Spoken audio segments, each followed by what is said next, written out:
the moment we've got a close relationship with Hexagon around the smart maps endeavour, where we're placing content into that cloud. And so that's for Great Britain and those people who are thinking of working in smart cities, in developing the urban infrastructure, have got that available and accessible to them from the cloud.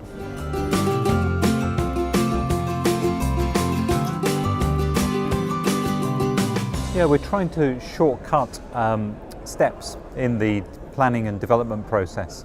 So much like any content provider, you're trying to get as quickly as possible from collecting the data to it actually being used in earnest to solve a particular problem. And with this model builder, we're seeking to provide far quicker access and far more useful access to the data out of the box.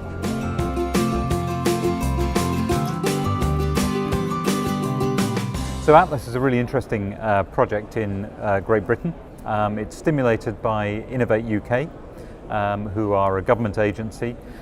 They've run a competition and 7 organisations have come together to create a learning environment for autonomous vehicles.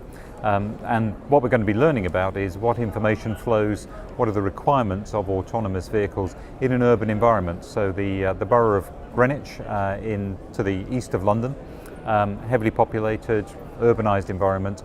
We're going to be experimenting there with how the future of autonomous vehicles can be imagined. So we're going to be doing a lot of learning and hopefully be able to provide some really good feedback to conferences like this in the future.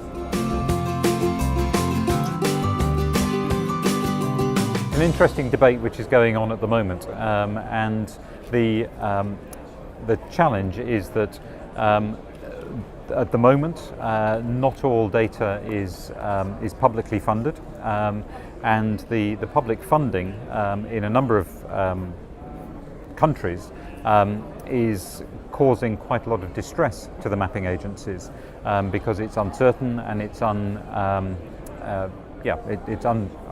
not guaranteed. So I think the future of data is something that all of the mapping agencies are looking at the moment. In some agencies, it's what might be termed exhaust data, so they're collecting data for their core purpose, but for mapping agencies, that data is their core purpose. So making data easily available is why we've got open data products, we've got great APIs which allow people to access the data very easily, we've got freemium models, which means that you only pay when you're successful. So we've got a range of different ways of liberating data. Also, the data itself is sometimes not enough.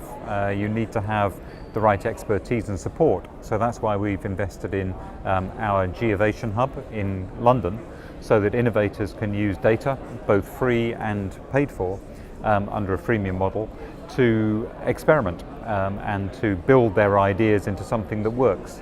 So we've got a range of different areas where we're seeking to support innovation using data and making data as available as we possibly can.